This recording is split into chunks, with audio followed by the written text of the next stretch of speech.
Shalom Bapak Ibu Saudara, bagaimana kabar Bapak Ibu Saudara semuanya? Hari ini kita akan kembali lagi belajar firman Kristus, firman yang memberikan jaminan, baik hari ini maupun masa yang akan datang. Dan hari-hari terakhir ini kita hidup di dalam penghujung akhir zaman. Oleh sebab itu, mari kita gunakan waktu ini sebaik-baiknya untuk kita semakin mengenal dan memahami maksud Tuhan dalam hidup setiap kita. Karena kita sudah dipanggil dan kita sudah dipilih oleh Tuhan, berarti kita ditentukan oleh Tuhan untuk menerima hidup yang kekal. Berbahagialah mereka yang percaya walaupun belum melihat. Berbahagialah mereka yang percaya walaupun belum melihat. Ini saya ulangi untuk kita semakin yakin bahwa hari-hari ini tambah jahat. Manusia dikuasai oleh keinginan mereka sendiri dan mereka tidak bisa menguasai keinginannya. Dan oleh sebab itu, hari ini kita akan kembali diingatkan untuk kita kembali kepada pribadi Allah. Bahwa mengenal Tuhan, firman Tuhan berkata, pengenalan akan Tuhan adalah hidup yang kekal di dalam Yesus Kristus. Yohanes 17 ayat yang ketiga, inilah hidup yang kekal itu, yaitu barang siapa yang mengenal satu-satunya Allah yang benar, dan mengenal Yesus yang telah diutus. Mari kita akan kembali lagi untuk belajar firman Kristus, memahami, dan kita betul-betul minta Tuhan untuk menerangi hati kita, sehingga kita mengenal pribadi Allah melalui firman Tuhan hari ini. Mari kita akan membaca dalam Injil Yohanes pasal yang ke-14 ayat 1 sampai dengan ayat yang ke-14. Firman Tuhan di situ konteksnya berjudul rumah Bapa. Ya, berbicara tentang rumah Bapa adalah rumah Tuhan, dan berbicara tentang rumah Tuhan adalah kerajaan surga.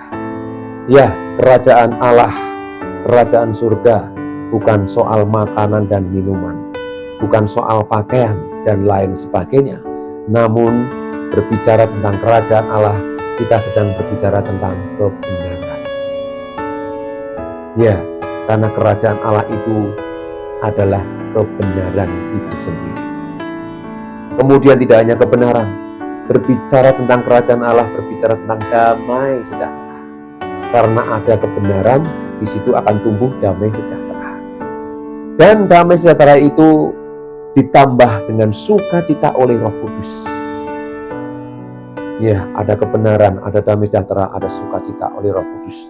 Jika kita berbicara tentang rumah Bapa, kita berbicara tentang kerajaan Allah, di mana kita kelak akan tinggal bersama-sama dengan Yesus di dalam rumah Bapa, kerajaannya yang mulia.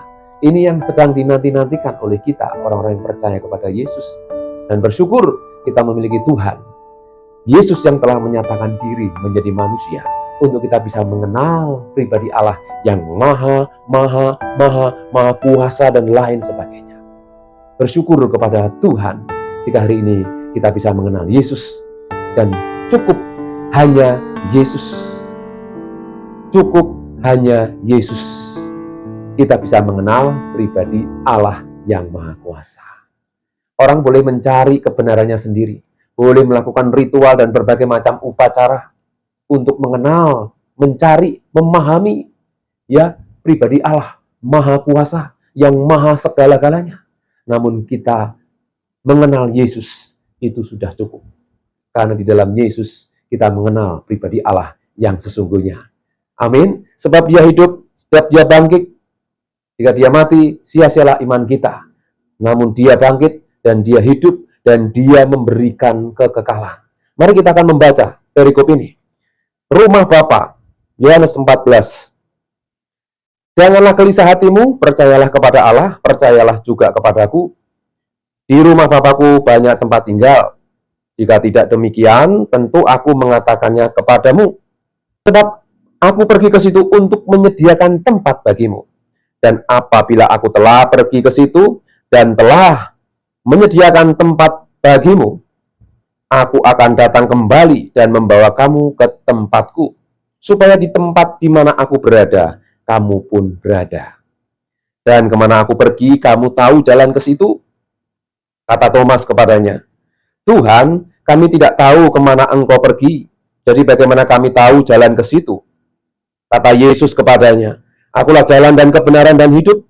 Tidak ada seorang pun yang datang kepada Bapa kalau tidak melalui aku. Sekiranya kamu mengenal aku, pasti kamu juga mengenal Bapakku. Sekarang ini kamu mengenal Dia, dan kamu telah melihat Dia. Ayat yang ketujuh ini saya akan ulangi, karena ayat ini menjadi tema untuk renungan hari ini. Sekiranya kamu mengenal Aku, pasti kamu juga mengenal Bapakku. Sekarang ini kamu mengenal Dia, dan kamu telah melihat Dia. Supaya kita lebih yakin, mari kita akan baca ayat 7 ini, yang menjadi dasar dan alasan mengapa kita harus mengenal Yesus sebagai pribadi Allah. Sekiranya kamu mengenal Aku, pasti kamu juga mengenal Bapakku. Sekarang ini kamu mengenal Dia, dan kamu telah melihat Dia. Ayat 8, kata Filipus kepadanya, Tuhan, tunjukkanlah Bapa itu kepada kami, itu sudah cukup bagi kami.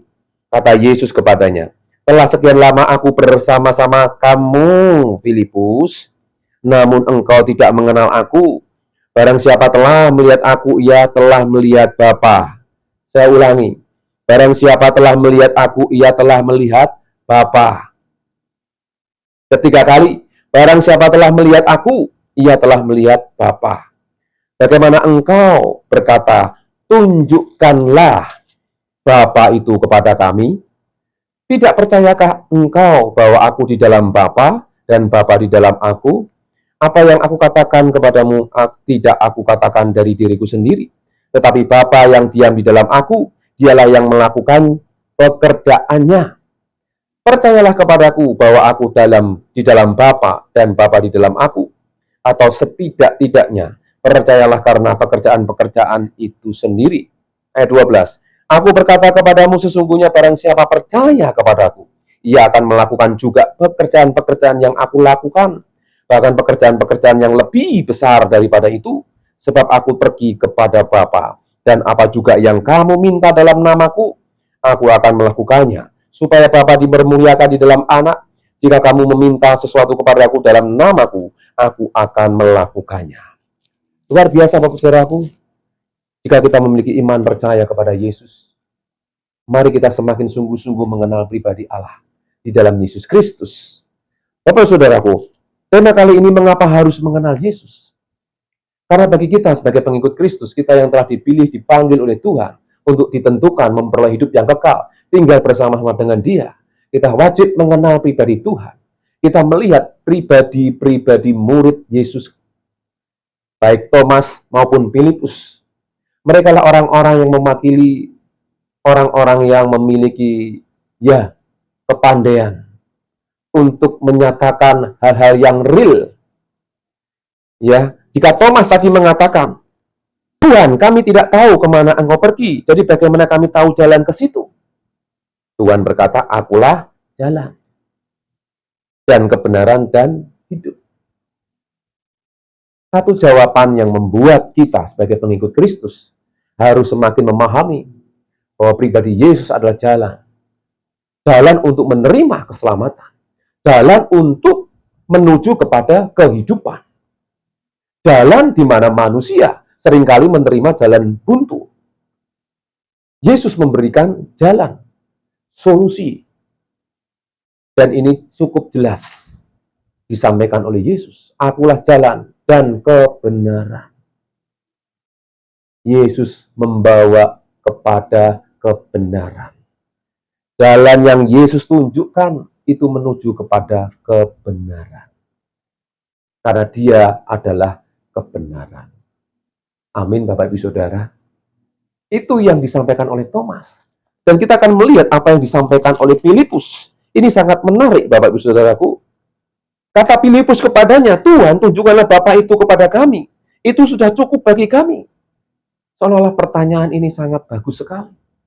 Dan itu memang mewakili mereka yang ingin melihat secara real.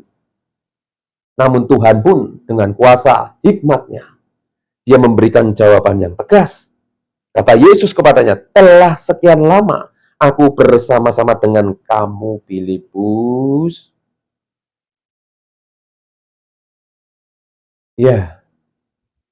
Sudah sekian lama, kurang lebih hampir 3 tahun lah. Yesus kumpul dengan Filipus. Dan Filipus tentunya melihat cara kehidupan Yesus. Kumpul.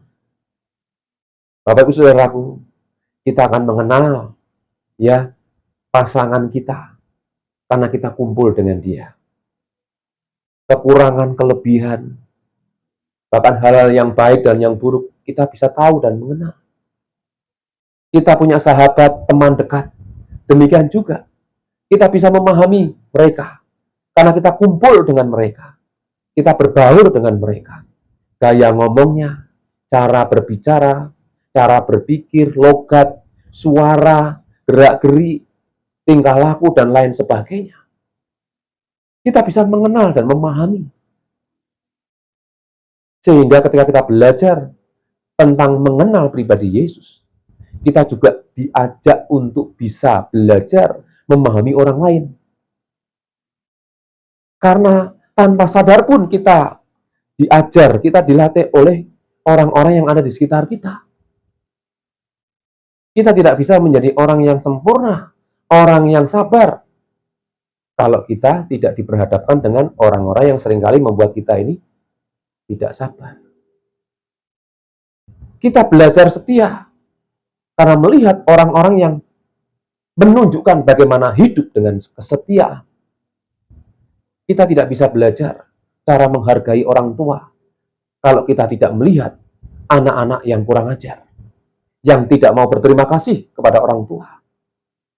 Banyak hal dalam hidup ini yang kita bisa belajar melalui kehidupan orang lain.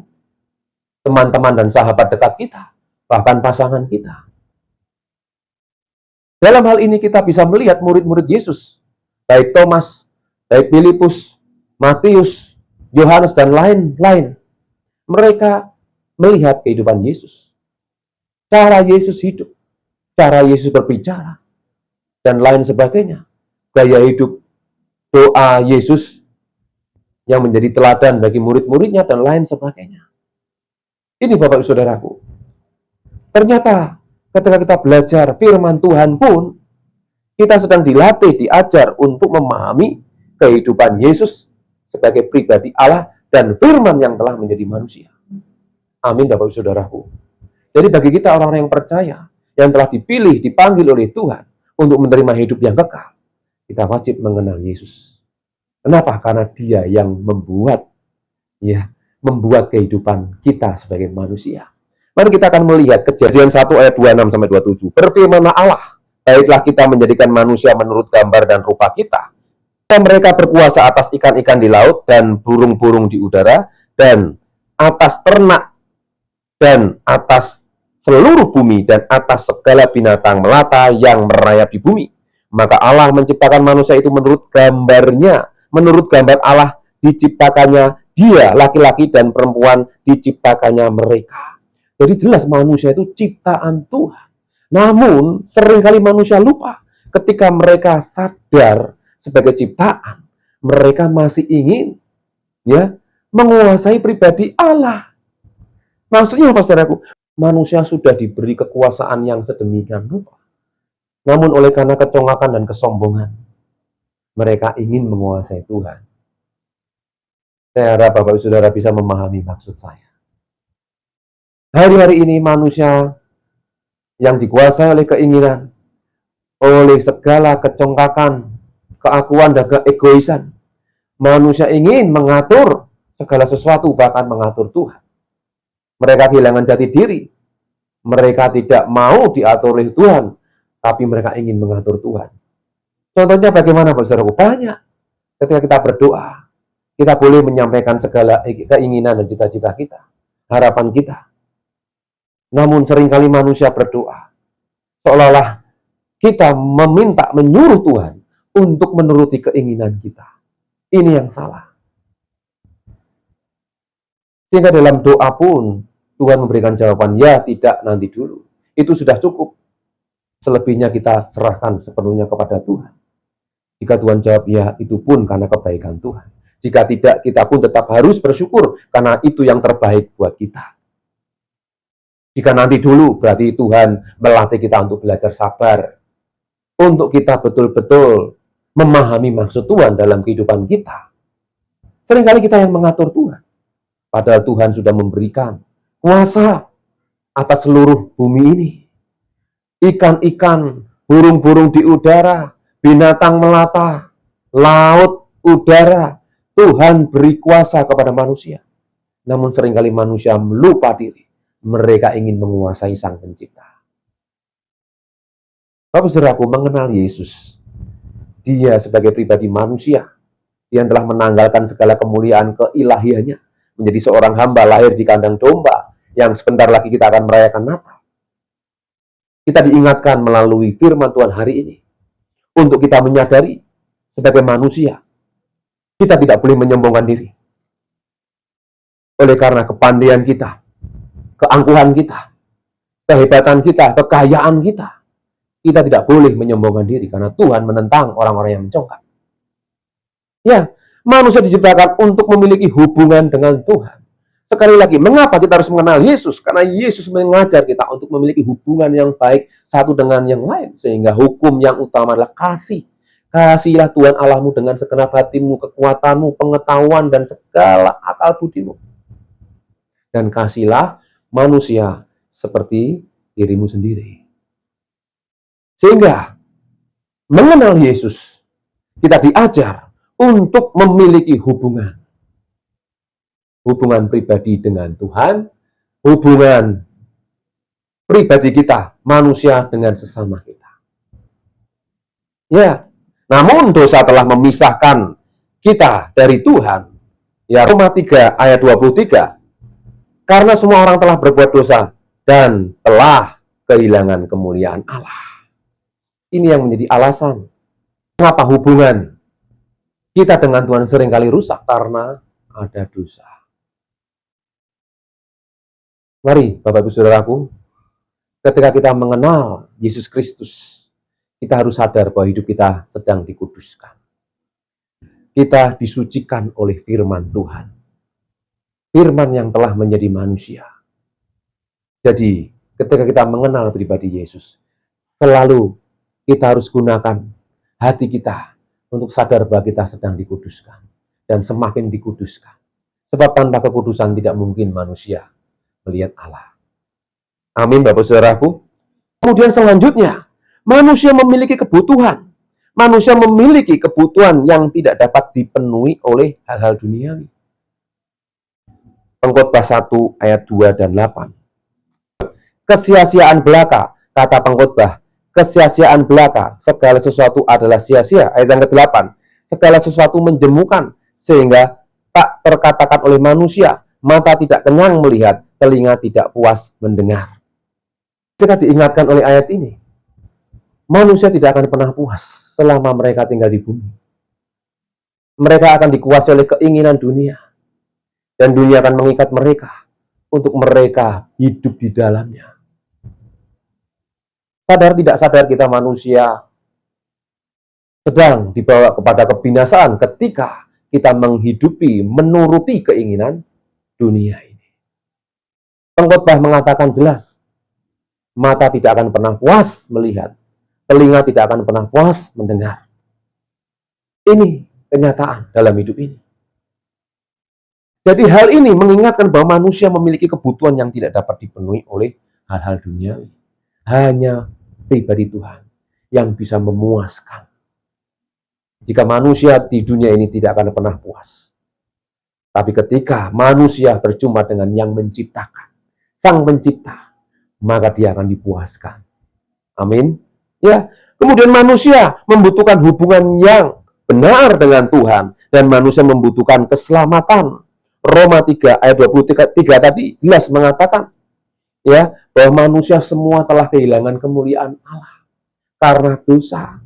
Roma 10 ayat 9 dan 10 dikatakan, sebab jika kamu mengaku dengan mulutmu bahwa Yesus adalah Tuhan, dan percaya dalam hatimu bahwa Allah telah membangkitkan dia dari antara orang mati, maka kamu akan diselamatkan. Karena dengan hati orang percaya dan dibenarkan, dan dengan mulut orang mengaku dan diselamatkan. Jelas sekali, Bapak Saudaraku, jika kamu mengaku dengan mulut bahwa Yesus adalah Tuhan, dan percaya dalam hatimu bahwa Allah telah membangkitkan dia dari antara orang mati, maka kamu akan diselamatkan. Pengakuan dengan mulut dan dengan hati. Mengaku dengan mulut, percaya dengan hati kita. Ya. maka kita akan diselamatkan. Karena dengan hati orang percaya dibenarkan oleh Tuhan. Ya, dengan mulut orang mengaku diselamatkan oleh Tuhan.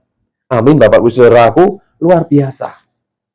Jadi kebutuhan manusia tidak hanya hal yang di dunia ini yang kelihatan, namun kita harus mengenal pribadi Allah melalui Yesus Kristus yang bisa memuaskan kita. Amin. Ya, kita mungkin dibelikan sepatu, baju, bahkan dibelikan rumah, atau diberikan yang lain. Paling ya kalau sudah ya sudah. Bahkan kalau bosan ya ditinggal.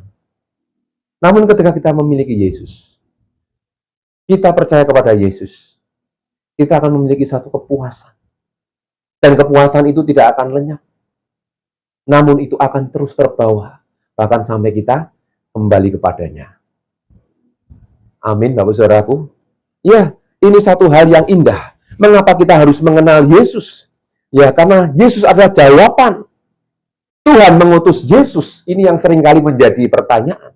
Mengapa Allah mengutus Yesus? Karena Yesus sebagai manusia, dia harus melakukan kehendak Bapa. Ya, untuk menyelamatkan manusia dari dosa. Yohanes 3 ayat 16, karena begitu besar kasih Allah akan dunia ini, sehingga dia ya mengaruniakan anaknya yang tunggal, supaya barang siapa yang percaya kepadanya tidak binasa. Roma 5 ayat yang ke-8, mari kita akan melihat. Firman Tuhan berkata, akan tetapi Allah menunjukkan kasih-Nya kepada kita oleh karena Kristus telah mati untuk kita ketika kita masih berdosa. Ayat 9, lebih-lebih karena kita sekarang telah dibenarkan oleh darah-Nya, kita pasti akan diselamatkan dari murka Allah. Amin, Bapak Ibu Saudara. Jika kita percaya kepada Yesus, mengaku segala dosa kita, dan bertobat, kita ikut Yesus, kita akan diselamatkan. Amin. Pribadi Allah yang menyatakan dirinya sebagai manusia, Yesus, dia memberikan keselamatan untuk kita orang-orang yang berdosa. Sebab dia Allah yang bisa menebus dosa, harus pribadi Allah. Amin. Dan poin yang terakhir, mengapa harus mengenal Yesus? Yesus dapat memberi hidup yang berlimpah. Yohanes 10 ayat yang ke-10. Firman Tuhan berkata, pencuri datang hanya untuk mencuri dan membunuh dan membinasakan. Aku datang supaya mereka mempunyai hidup dan mempunyainya dalam segala kelimpahan. Yesus berjanji, ya, dikatakan aku datang supaya mereka mempunyai hidup dan mempunyainya dalam segala kelimpahan. Maksudnya tentunya seperti yang manusia seringkali bayangkan menurut keinginannya sendiri. Berlimpah materi, berkelimpangan harta, dan segala keinginannya. Bukan. Ya, ketika kita mengenal pribadi Yesus, dia yang memberikan kita ketenangan dan kedamaian. Dia yang memberikan damai sejahtera, bahkan kebahagiaan. Ya, ketika saya kumpul dengan teman-teman, namun ketika mereka merasakan kebahagiaan dalam kebersamaan, di tengah-tengah persekutuan di dalam Tuhan, kita merasakan ada suatu sukacita. Dan ketika ada kebahagiaan, firman Tuhan berkata, hati yang gembira adalah obat. Bagaimana kita menerima sukacita, kebahagiaan yang dari Tuhan? Ketika kita tinggal di dalam Tuhan. Ketika kita kumpul dengan Tuhan. Bersama-sama dengan orang-orang yang mengasihi dan mencintai Tuhan, kita akan merasakan damai sejahtera dan sukacita. Dan itu membuat kita bahagia. Dan itu tidak bisa dibeli dengan uang.